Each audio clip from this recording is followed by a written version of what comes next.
Olá, seja muito bem-vindo, seja muito bem-vinda ao Macro Review, o podcast de economia do C6 Bank. Eu sou Nayara Fraga, do time de conteúdo, e hoje a gente vai falar da China, motor da economia mundial. A economia chinesa, de acordo com os dados divulgados recentemente pelo próprio governo chinês, ela cresceu acima do esperado nos últimos meses. E isso, apesar de todos os desafios resultantes da explosão de casos de Covid-19 no país. A expectativa agora é de que a retomada econômica seja rápida por lá. Mas será que os chineses vão conseguir voltar ao ritmo de crescimento das últimas décadas? No episódio de hoje, a gente analisa isso e fala também de fragmentação geopolítica, ou, em outras palavras, desglobalização.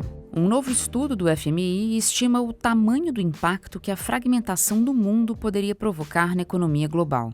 No bloco de Brasil, a gente vai falar de desemprego e inflação. Para ser mais específica, a gente vai falar do desafio de reduzir a inflação sem fazer o desemprego aumentar.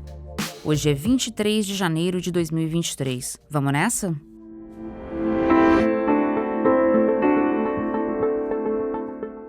O ano de 2022 foi duro com a China. Você deve lembrar que o número de casos de Covid bateu seguidos recordes no ano passado. Houve um momento em que os novos casos diários passaram de 40 mil. E com a política de Covid-0, que impunha restrições muito rígidas, a economia sofreu. O deslocamento das pessoas foi afetado, houve lockdowns severos. Isso mexeu com o funcionamento dos serviços, do comércio, das indústrias. E esse foi o principal fator a puxar o PIB chinês para baixo em 2022. A China cresceu só 3% em 2022. Foi o menor crescimento desde 1977. A única exceção foi 2020, ano em que a eclosão da pandemia fez o PIB chinês crescer só 2,2%. Para um país em que o crescimento quase nunca esteve abaixo dos 6% nos últimos 30 anos, com picos inclusive acima de 15% de crescimento, a notícia de fato não é boa. Mas há sinais de que 2023 vai trazer algum alento, a começar pelos resultados do fim do ano passado. Mesmo com a China sob rigorosas restrições sanitárias, a atividade econômica andou melhor que o esperado no fim de 2022. Em dezembro, a queda nas vendas do varejo foi de apenas 1,8% ante dezembro de 2021, enquanto o mercado esperava uma retração bem maior, de 9%. Na indústria, o crescimento foi de 1,3%, enquanto a previsão era de um recuo de 0,1%. E a taxa de desemprego urbano caiu de novembro para dezembro. O mercado esperava que o desemprego fosse aumentar.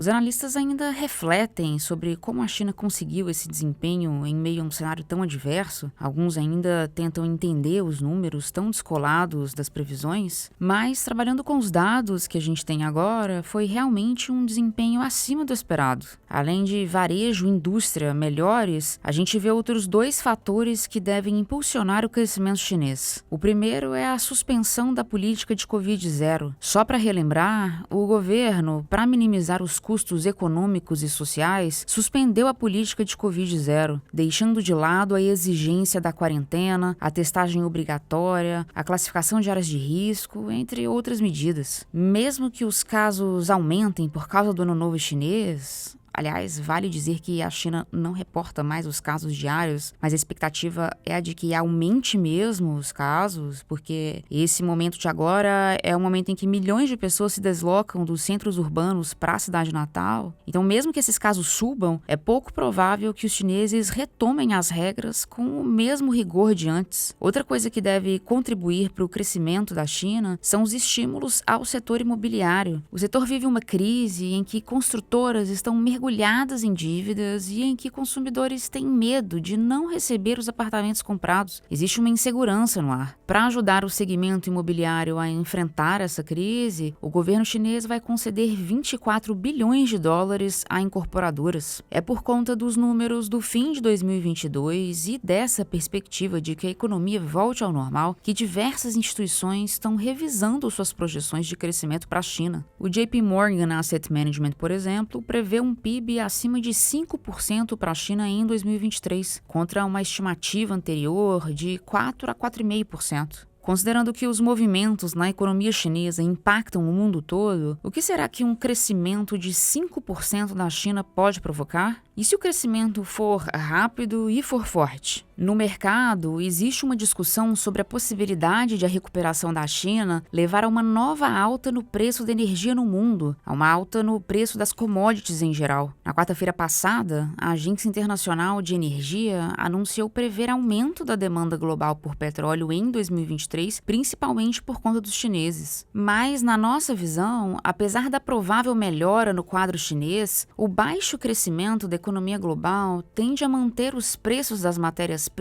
onde eles estão, ou até puxar esses preços levemente para baixo.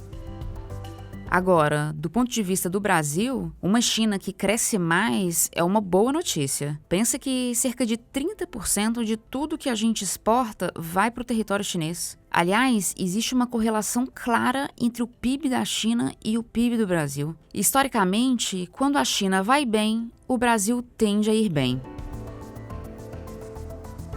Seguindo na pauta internacional, agora eu falo de um estudo do Fundo Monetário Internacional. Na esteira das discussões em curso no Fórum Econômico Mundial, que neste ano tem o mote de cooperação em um mundo fragmentado, o FMI divulgou um estudo no qual afirma que a fragmentação geoeconômica pode impor um custo à economia global que varia entre 0,2% e 7% do PIB mundial. Para o FMI, a integração entre os países que caracterizou a segunda metade do século XX, ela pode estar à beira de uma reversão. A entidade cita alguns sinais disso, e eu separei aqui 3 para compartilhar com você. O primeiro sinal é a aversão à globalização. Existe um crescente descontentamento em relação aos efeitos reais ou percebidos da globalização, como o aumento da concentração de renda no mundo. O aumento da renda, principalmente no grupo dos que já representam o 1% mais rico da população mundial, ele desperta preocupação em relação à desigualdade. O segundo sinal de fragmentação é a tendência de os países se voltarem mais para dentro. Para entender melhor, vamos pensar na pandemia. A pandemia, durante as ondas mais fortes da doença, ela interrompeu o fluxo normal das cadeias globais de produção e provocou atrasos no fornecimento de insumos essenciais à fabricação de diversos produtos. Você deve se lembrar da escassez de chips, né?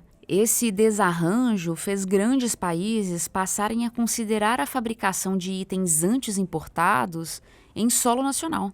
Um terceiro sinal de fragmentação que eu destaco é a tensão geopolítica e comercial. Estão crescendo as medidas restritivas no comércio internacional, em especial nos setores que criam tecnologias voltadas para a segurança nacional ou competição estratégica. Exemplo disso é a restrição da venda de alguns produtos tecnológicos por parte dos Estados Unidos à China.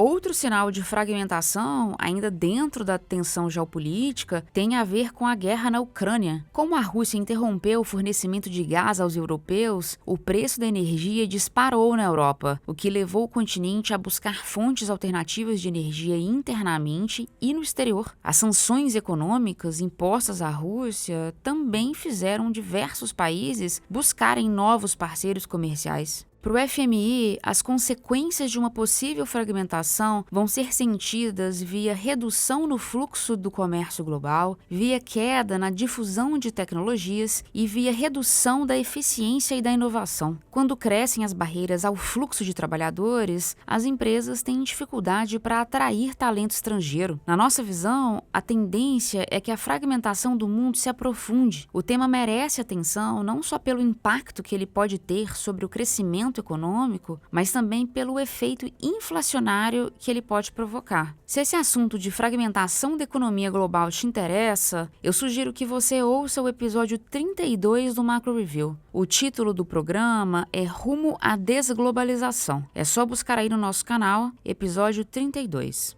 Esse foi o primeiro bloco desse episódio. Eu já volto com a análise de Brasil.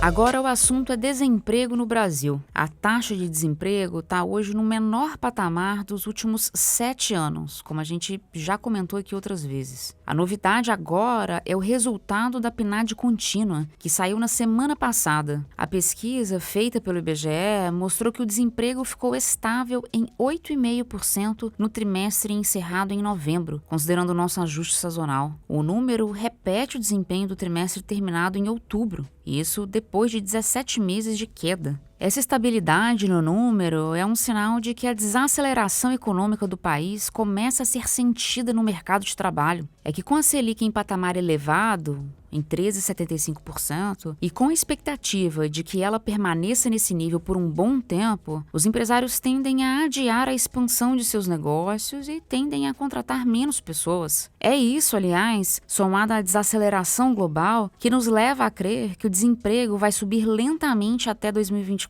É importante observar que a Selic deve custar a cair. Só para relembrar a história recente dos juros no Brasil, o Banco Central levou a Selic de 2% para 13,75% no intervalo de um ano a fim de controlar os preços. Não faz tanto tempo assim, a inflação brasileira chegou a um pico de 12%. Foi em abril de 2022. Hoje o IPCA está em 5,8%, mas isso ainda é bastante coisa, está bem acima da meta do Banco Central. E os serviços, categoria em que estão os restaurantes, academias, hotéis, eles são um dos principais responsáveis por essa inflação ainda elevada. Em 12 meses, os preços do grupo de serviços acumulam alta de quase 9%. Nesse ponto da conversa, você pode estar aí se perguntando, mas por que ela desviou a conversa de emprego para a inflação, né? Bom, é que existe uma correlação histórica entre desemprego e inflação. Desemprego baixo pode ser sinônimo de mercado de trabalho aquecido, o que quer dizer que a demanda na economia também fica aquecida. Os preços ficam pressionados, especialmente no setor de serviços. Isso ocorre em função daquele efeito cascata. Os salários sobem acima da produtividade, o custo para o empresário sobe e o preço final dos produtos, consequentemente, também sobe. Tudo isso para dizer o seguinte: aí está o desafio. O desafio está em reduzir a inflação sem fazer o desemprego aumentar. E como é que faz isso? Isso é assunto para Cláudia Moreno, economista responsável pela cobertura de Brasil aqui no C6 Bank. E é ela que você ouve agora. Nayara, eu vejo 3 formas de fazer a inflação cair. Via aumento de produtividade, via aumento do desemprego, o que não é nada desejável, claro, e via ajuste fiscal. A primeira opção, aumentar a produtividade no Brasil, é algo inviável de se fazer no curto prazo. Isso exigiria, por exemplo, uma melhora na qualificação do trabalhador brasileiro. Isso não se faz do dia para a noite. A segunda opção que eu comentei, ela vem dos livros de teoria econômica. Quando você eleva o desemprego, os salários tendem a cair. A economia como um todo desaquece e a inflação cai. Mas ninguém gosta de ficar desempregado, claro. A terceira alternativa para reduzir a inflação, que é o ajuste fiscal, para mim, essa é a ideal. Falando de uma forma simplificada, promover o equilíbrio das contas públicas, ou seja, cortar gasto, ter uma âncora fiscal bem definida, ter responsabilidade fiscal, isso atrai investimento. Isso significa, na prática, a entrada de dólares no país e uma valorização do real. Quando a moeda brasileira aprecia ante a americana, os preços tendem a cair. Os produtos importados que a gente consome ficam mais baratos, assim como todos os produtos que têm algum insumo dolarizado ficam mais baratos. É por isso que a gente vive falando que a pauta fiscal é urgente. Para a inflação cair rápido e para cair da melhor forma possível, sem que o desemprego cresça, a gente tem que ter valorização cambial. É o dólar mais barato que faz a inflação cair.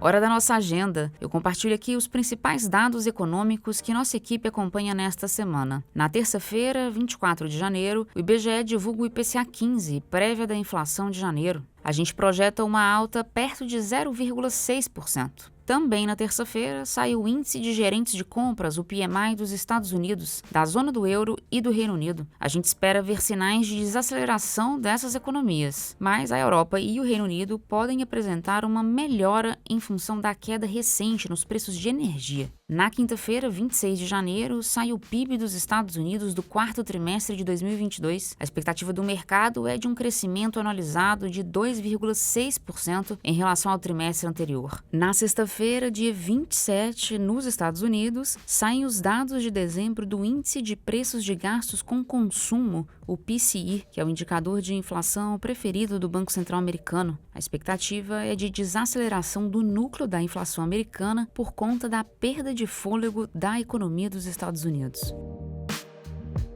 Bom, chegamos ao fim do episódio. Muito obrigada a você que ficou comigo até aqui. Quem faz parte da equipe econômica do C6 Bank são o Felipe Salles, a Cláudia Moreno, a Cláudia Rodrigues, o Eliezer Jacob e o Felipe Mack. A produção e o roteiro são desse time todo, junto com a Nayara Fraga e Malena Oliveira. A edição de som é da Thaís Andréa. A divulgação nas redes sociais é de Karina Campos, David Romay e Sara Santana. O Macro Review é um podcast semanal. Você pode ouvir a gente no canal do C6 Bank no YouTube ou na sua plataforma favorita de podcasts. A gente está no Spotify, na Apple Podcasts, no Deezer, no Pocket Casts e no Google Podcasts. Uma boa semana para você e até a próxima segunda-feira.